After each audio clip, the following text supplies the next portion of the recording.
This is TLV1.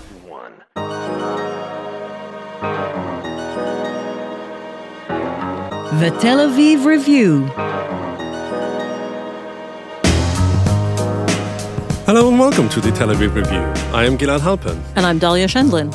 Every week we bring you conversations with authors about books and research and other things that we find fascinating. And if you like us, please consider becoming a Patreon supporter by going to our homepage, that's tlv1.fm/Tel Aviv Review. Scroll down to the bottom and click the big red button that says Patreon.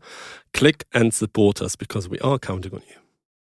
Dr. Laura Wharton is a member of Jerusalem City Council as a representative of Meretz. She's also an adjunct lecturer at the Department of Political Science at the Hebrew University. She did her BA in government at Harvard, her MA and PhD at Hebrew University, where she's been teaching courses in recent years on religion-state relations. Laura's doctoral degree is in political science, and she won the Prime Minister's Award in memory of Prime Minister Levi Eshkol for her research. Today we'll be discussing her book, Is the Party Over? How Israel Lost Its Social Agenda, published in 2019 by the Levi Eshkol Foundation. And we're very happy to welcome Laura to the show. Thank you. Nice to be here. Laura, I want to start with a sort of big, broad question. If you were to extend this book to the present, because it kind of goes up to the 1970s, does labor have a social agenda today? What's the main arc of the Labor Party's platform in terms of social issues compared to its earliest years? It does address social issues.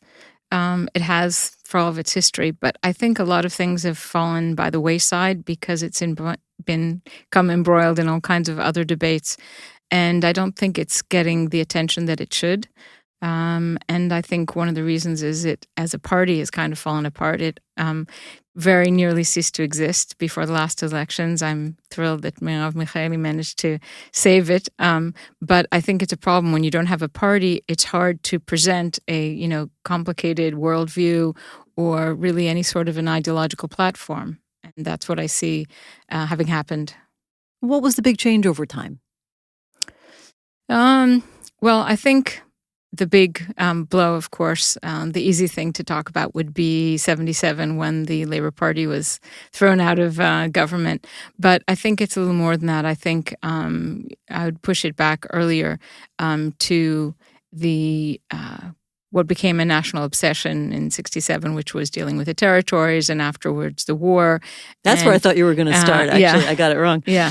Well, I think that was the beginning of the end because I think the whole political arena in Israel has kind of become warped out of shape since then because people tend to vote only on issues of borders and not about, social expenditures or anything else or any other priority. And I think that was most dangerous and bad for the social part, for the Labour Party, which had been, the major leader of the social agenda until then. But was it really different before? Because even before the 1970s, when Labour were in power, they had bigger fish to fry. They had actually, real security issues to look after. State building, of course, the whole issues of welfare, unemployment, housing, etc. Wasn't it relegated to, the backseat? No, actually not. Also, although they didn't always deal with it in public, it was always being discussed. A huge emphasis was put on things like public housing. Golda Meir herself, when she was prime minister, led the discussions of this special committee that was formed in 1971 for youth at risk and so forth. And a lot of the government ministers dealt with those issues, also with the education. There was a huge amount of money spent and a lot of resources and whole discussions. I mean, there were active committees of the party that discussed all these things. Also, when they were discussing the budget, they talked about the effects of subsidies on different populations. They talked about their priorities on a social level. I don't think that happens in virtually any party today. And that, I think, has had an effect on how the whole political arena looks. Those things are barely discussed. So I just want to clarify, though, is this a deficit in terms of dealing with social policy and social issues in general in Israel? I mean, your book is much more about the Labor Party and its forerunners, but would you say this is a society-wide problem at present, and that's why you were trying to kind of examine and excavate this issue and see how we got here? Well, I think it's a deficit in the political arena. And it's very interesting to look at polls that have been done, even in the last couple of years. And most Israelis from all different parts of society want a larger proportion of the budget to be spent on health. I've done some of those polls. To be spent on I know you do this, so you can see, and I'm sure you know better than I how large the numbers are. But these are things that people want. And politicians prefer to deal with things that, will get them more attention faster. So it's not as if these things don't exist, but the parties aren't dealing with them because they are very much concerned with what's, the next soundbite or, what's going to get them a lot of, as I said, attention or will make them stick out more than their competitors.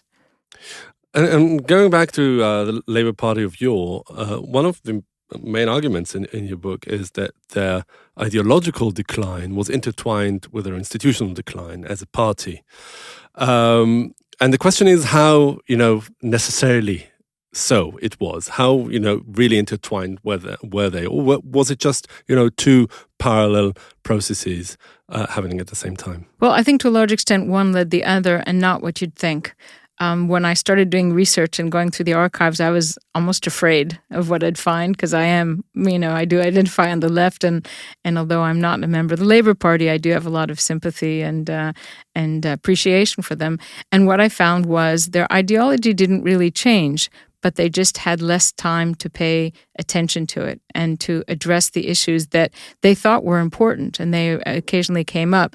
And so what I tried to explain that I saw was that it wasn't that the ideology changed and then, the people stopped voting for the party.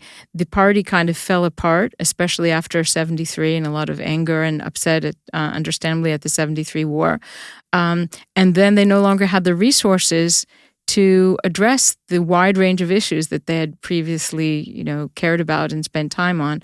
I together with a friend of mine, Elijah Milgram, who's a philosopher who deals with Mill, we talked about, and I mentioned there something called Millian drift, which is if you don't talk about something enough, it kind of gets lost. And when the party didn't have the resources and there weren't enough people active to talk about all the range of subjects, it just wasn't talked about it and just kind of dropped off the radar and off the agenda. So I would say the two things are intertwined: the ideology and the party as a political body. But it was the political body that fell apart before the ideology.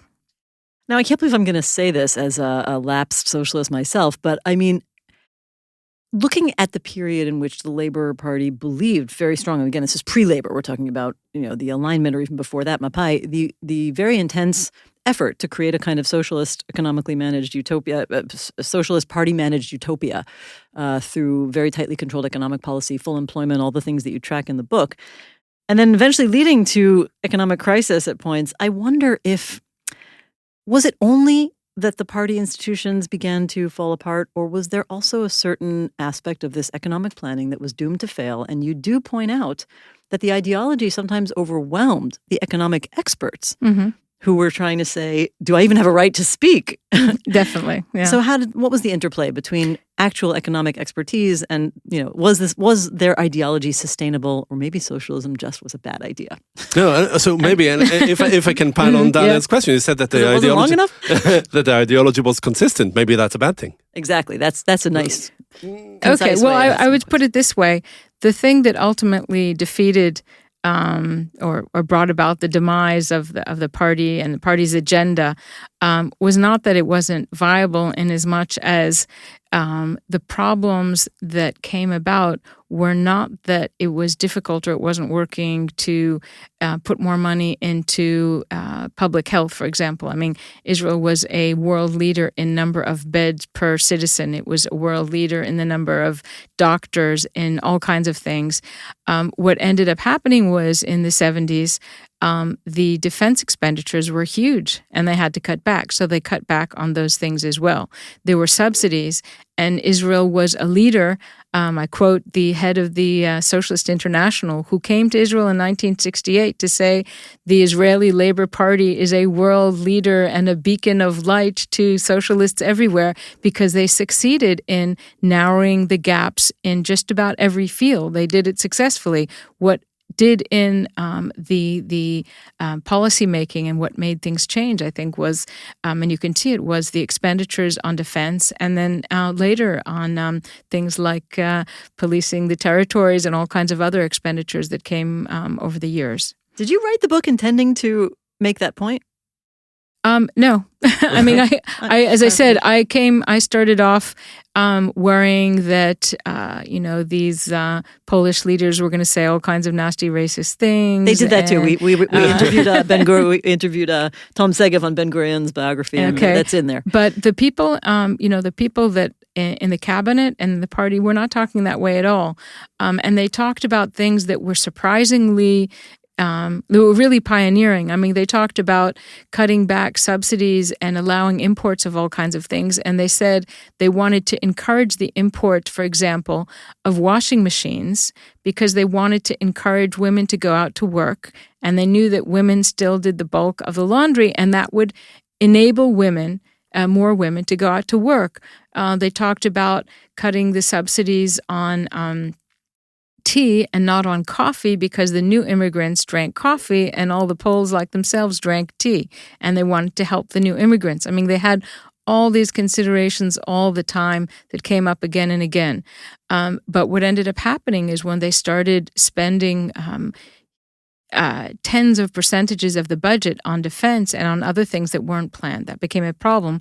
When they started to do certain things that retroactively people sometimes say as the beginning of the end of socialism, like when they sold Zim, the shipping companies and other things, they didn't do that because they changed their ideology. In fact, explicitly, I think I quote this in the book, they said, we'll do that now because we need the money to fund replenishing the army, but as soon as we can, we'll buy it back because, the nation should be controlling the basic shipping to make the infrastructure good and conducive to, to business and in enabling economic development. So if it was strife that led them to those decisions, why were they unable to reinvent themselves afterwards and have been for so long? Well, one problem is that, the 73 disaster haunted them, continued to haunt them. And not only is it something that many people felt and a lot of anger, but also people in the party itself stopped showing up for meetings. People in the annual conventions and so forth stopped showing up. They had to keep replacing people because people weren't coming. They were demoralized and angry and frustrated and disappointed. But the wise thing to do, I think, and Dalia can correct me on that as a political consultant, if they have this flagship policy that has worked relatively well for them, why not double down on that, on the social aspect of their platform? And it seems like Labour have abandoned that almost completely. I don't think they've abandoned it completely, but they're putting emphasis on other things. And also, all kinds of things started happening. 77, they were voted out. 87, there was the Intifada, Rishona. All kinds of things started changing behind them, around them, and they had to adapt. And again, as I said, the politicians and the public have a limited attention span, and they can't address too many subjects at once. That's why I think it's so important to have a party, because a party can. I mean, if you have someone who is a minister of, of transportation, say, they can't, let's just say, they can't cover all the other issues. If you have someone who's a minister of health and he wants to do it well, he can cover all the issues. But you have a party, you can present these things together and try to persuade people that these things belong together. Or I could put it another way and say, as I understand it, politics is about priorities. And if you have a party and you have a group of people working together, you can discuss and put a set of priorities out. If you have a bunch of people running together on their own against one another in a kind of war of the all against the all, you can't present that kind of complicated issues. So if you have to deal with Intifada or the Hezbollah or something like that, it's hard to get other things out there. And then if you don't talk about them, they don't happen. And then people, forget that it could be and it was otherwise at different times. Yeah, normally I don't want to turn into the interviewee, but since you mentioned, Labor and its recent years of campaign platforms, they do try to always have the social agenda there, but they also are very aware that usually you don't have the space in a political campaign to advance both the national security issues and the Palestinian-Israeli conflict and the social issues. And because Labor continues to see itself as a potential party that will be governing, they feel like they have to always make sure that they address the top issues, although they go back and forth sometimes. It gets more complicated. But I want to ask you another thing about Labor's history, including in the pre-state years up through 77, let's just say. Labor evolved in a way that it really controlled the major social service institutions, including the Histadrut and healthcare. And, you analyze in ways in which that is both beneficial to the party because you have a captive audience on some level, but also maybe contains some seeds of the party's own destruction because it turns the party into a service provider, and then people will say, well, maybe I can get a better service provider somewhere else. Can you talk about whether that helped or hurt the party in the short and long run? Well, both. And you're right, that is something I do talk about because I don't want to, although I did come out and I think it's very clear with a positive impression of a lot of things that people were trying to do. They didn't succeed in everything. There was a lot of a feeling that their way was right, and therefore any other way was not right. Also, in managing the services, there are and were other ways I think they could have allowed for more diversity. I think, for example, what developed eventually, which was the different Kupot Cholim, is a good system because you have some alternatives. You have a minimum standard, and then different groups can work different ways. So I do think that there are definitely problems than that. Also, I think they certainly failed in dealing with the huge housing crisis. There were still mabarot, like transit camps in the 70s.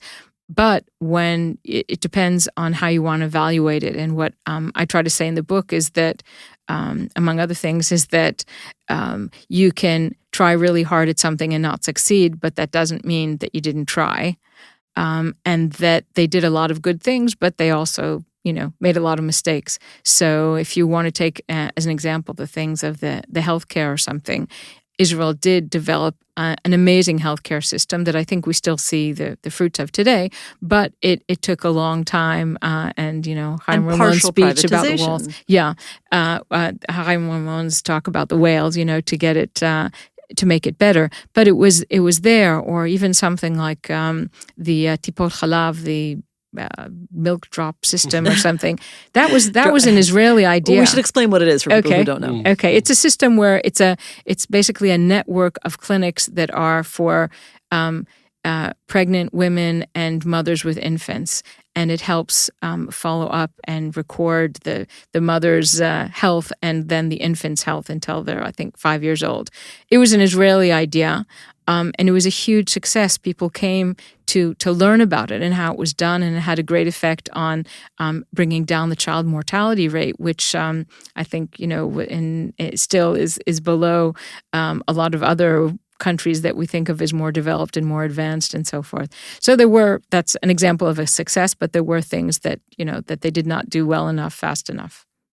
What about other issues that you tackle in the book, like housing and unemployment? Can you give us the main takeaways of Labour policy at the time? Well, I address a kind of dangerous issue, which is the work programs, the full employment policy? The full employment policy and the initiated labor projects, as they were called, which some people criticized as, taking advantage of new immigrants and so forth. What I found, in fact, was that when you looked at the numbers, and this was discussed in the cabinet, it was far more expensive to initiate these labor projects like deforestation and so forth than just to pay people welfare. But the policy was not to put people on welfare if they were fit to work. And this full employment policy was a policy that existed at the time in France and a lot of other countries in Europe. People often look back in Israel, and isolate it and look only at Israel and say, what a crazy idea. But that was the governing idea, that this was the goal. And I think it was interesting what Israel tried to do, even when there were arguments. And people pointed out, and economists who did not have a good name at the time pointed out that it was really expensive. People wanted to do it because they said it was degrading to just give people welfare handouts, and they wanted to encourage people to work both for their own self-esteem and to join the community of working people, which for them was an ideal as socialists. Even though you point out what I thought was a fascinating cultural divide about how that turned out to be a rather European, Ashkenazi orientation of the beauty and value of labor, particularly agriculture, where the people coming from Middle East and North African countries thought, oh, that's beneath us, or at least some of those countries. Yeah, it's very interesting because at the time, or in retrospect today, many people are critical of the fact that people were put together, working the land and how demeaning that was. And I understand their way of looking at it because there were a lot of people that came from, Marrakesh and cities, and they were shocked to be given a shovel and so forth. But for people coming from Poland or Russia who are socialists and been into these agricultural labor camps, this was the ideal. And they competed to get land in the Galilee so they could work the land, and they didn't understand how it looked to others. So it ended up happening was the government did build cities like Kiryat Shmona by the kibbutzim, and all the supposedly spoiled hegemonic people from Eastern Europe were there planting and digging up potatoes, and the people who were new immigrants who thought that was demeaning went and opened up the committee, developed these new cities. And in retrospect, some people say, oh, look, they were demeaned. But from the point of view of those people, that was meant to give them an opportunity to join and be part of this labor ethic of coming back to the soil and rebuilding and bringing life back to the Jewish people. So I think it's interesting. What I also, I guess I'm glad you mentioned this as a point, because it's something that I tried to do in this book, was to go back and pour through all these things in the archives that showed what the people were thinking of and what they meant. They didn't mean to demean anyone by telling them they had to dig in the ground. Their idea was, we're giving you this great opportunity to prove yourselves and work the land of the soil of Israel. So that's which could be seen as a patronizing attitude anyway. We're telling you what you have to do to join our ideology and collective. For sure. It's complicated. I was curious to know about how by 1976, which is close to the end of the time you look at, although this is mentioned in the beginning, there was this moment when I think you quote Moshe Carmel saying by 1976 the party had become a desert of ideas. And that was a very striking statement. I mean, I can understand party breakdown, I can understand infighting, but nobody had any ideas left. Was it just demoralization or some sort of internal, everybody was busy with fighting each other? I mean, why the atrophy? Well, within political science, as you probably know, there are different theories about this. I mean, there's the Robert Michel's idea that, these parties become ossified over time. And there's also a sense that people were exhausted because they had, from 1948 to 78, in those 30 years, they had brought about a revolution, as they saw a revolution in Jewish history. Another thing, though, that one might say is that they were, too ingrown, and that they had to be replaced. A friend of mine, Sadia Gelb, who was a member of the Labour Party from my kibbutz, liked to compare the situations. The story of, I can't remember if it was Perry or who it was that was going to the North Pole. And when he came back, he mentioned that he had only had 2 shirts. And people were surprised how he could go on this, 10-month trip with 2 shirts. And he said, well, I would wear 1 shirt until it was so stinky and disgusting, I couldn't breathe anymore. And I'd put on the other shirt. And then I'd wear that shirt until it was so stinky and disgusting, I couldn't wear it anymore. And I'd go back to the first one and it would seem great and clean. And he said, in a sense, that's often what happens with political parties, that you wear one until you've exhausted it and then you just need to change. It doesn't matter what it is. Maybe it goes back to my question earlier about Labour being unable to reinvent themselves. But, about a year ago, Professor Karnit Flug, the former governor of the Bank of Israel, sat right here in this chair where you're sitting now. Mm-hmm. And we were talking about the Israeli economy and the global economy in the wake of the pandemic. And one of the things that she said was that there's a that has been, or maybe there's a budding return to a more social, maybe Keynesian paradigm at the expense of the neoliberal paradigm that was really the undisputed agenda of big international organizations such as the World Bank and the International Monetary Fund, etc. Taking your research into account, considering this, where political economy is going in Israel and beyond, do you see that there's a chance for that agenda to come back to center stage? Definitely. I mean, first of all, again, as we mentioned earlier, you see it in the polls, you see it in surveys that people want this. They want more social responsibility, and they see that a jungle is not that much fun of a place to live in, actually, at the end of it. You can see it also in the number of in the way unions are working. Israel is now a leader in the number of organized people in organized labor. More and more people are joining. We have a huge problem with, contract labor and so forth and indirect employment, but we also see a huge build in that. There's, there are a number of new unions that are forming.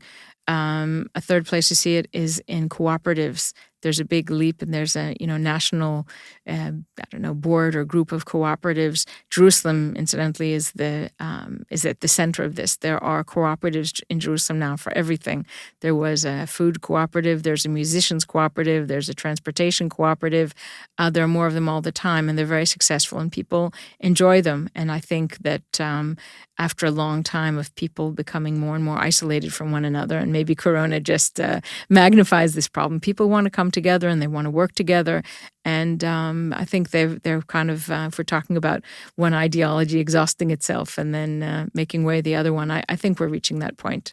How do you position yourself as a politician? You are a member of Meretz that was at some points a partner of the Labour Party, but also its sworn enemy. The forerunners of Meretz, Mapam, etc., were sworn. But sworn enemy from the same side of the political axis. Within the family, right? But still, rivals. Yeah. Do you do you see yourself as a ideological descendant of these people you were researching in any way?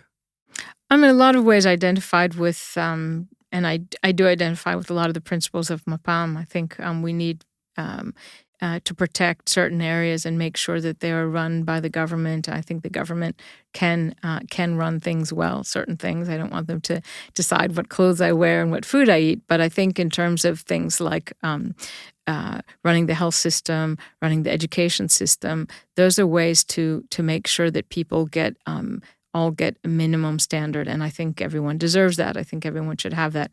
And I think we're seeing that more and more, that more people want that.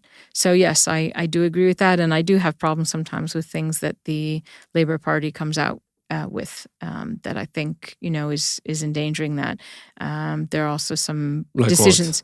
What? Well, it's not something of the Labour Party, but for example, something that I hope the Labour Party will help us fight, which is a decision to recognize a private university. Didn't it already happen? Thing. It was recognized. It's being appealed. We're talking about the Interdisciplinary Center, which is now called the Reichman University. Exactly. I think that's a terrible thing. I think we have very good universities. We can, do all kinds of things to make them better and make sure more people can get to them. But to have a private university, I think will be awful. And I think in general, the fact that there are more and more private schools of all types, especially I must say ultra-Orthodox schools, I think is a disaster. I think one of the most fundamental responsibilities of a government is to oversee the education system. And if you go back, as I did recently for a class I was teaching, and read Adam Smith says that with all this idea of capitalism and free movement of the invisible hand, the invisible hand, which he mentions once, of course, and eventually only, he mentions education is something that the government must provide, and I don't think we're doing that here. I think it's a problem, and I hope that the Labour Party will join us in seeing that doesn't. Not only does the private education not spread, that we cut it back. So maybe for a wrap-up question, unless Gilad has one more after I finish, this era that you study in the book of the history of the Labour Party, and again, its forerunners, they were very focused on narrowing social gaps. That's a term that comes up again and again in your work, which is interesting because it's such a fundamental thing that we talk about now. Mm-hmm. But the reason we talk about it now is because Israel has become one of the leaders in huge social and economic gaps in its society. At points, I don't think it is anymore, but at points it was number one on the OECD, index and the Gini coefficient and all this. And I guess if you are the expert in all the Labour Party policies ahead of 77 designed to avoid those kinds of gaps, what would you say is the number one thing Israel needs to do now to try to get out of this, pernicious spot of being one of the most unequal societies in the West? Education. I think education is a real problem. There are incredible gaps, and they've gotten noticeably worse in the last years, and our performance internationally is embarrassing, especially if you don't allow for all the exemptions that the Ministry of Education allows for mostly the ultra-Orthodox, but not only. So that has to be done. And also, I think public housing is really, really important. There are people whose entire income goes on housing, and they don't have anything left for anything else. So I would say education if I had to say one, but definitely housing is something that we have to invest in, and public housing, good public housing, so that people can feel safe. It's become sort of a fad, certainly in the political discourse, but also in research, to bash the Labour Party of Yom, Mapai, etc. Looking at them, criticizing them incessantly, and it feels like your book and also what you said in this interview was an attempt to mitigate that, or perhaps give a more complex view of what they were and what their intentions were. Weren't you afraid that it might become a real political minefield, and your effort might be interpreted as apologetics? Yes. But you didn't mind that. Yeah, but it's what I found. I mean, as I said, I was very cautious going into it because I didn't know what I'd find. And I think that really there were a lot of very good intentions. There were also racist, there were also kind of nasty things, but I came out feeling very proud to be a leftist and to know that was done. I think that sense of surprise actually comes out in the book. Yeah. There are a number of points where you were saying, well, actually, that's how I read it. And what you say about their ideology, that it's strikingly consistent, right? As if it's, wow, I didn't expect that. Yeah, I had thought that they'd kind of, deteriorated over time, and they hadn't.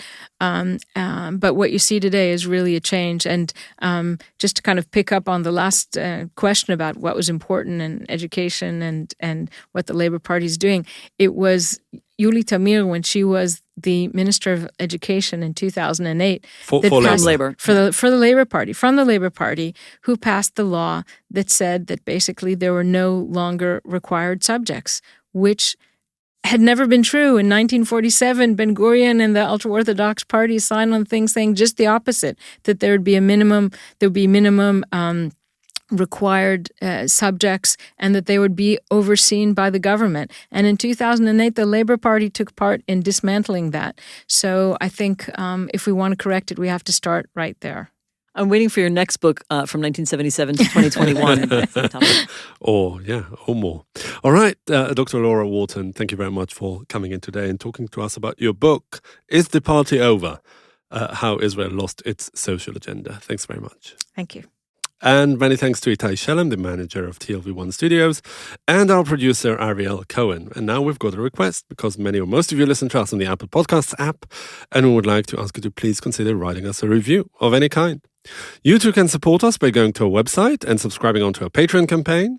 Check out our archive. It has well over 700 interviews. And you can, of course, like us on Facebook, follow me and Dalia, and the podcast on Twitter.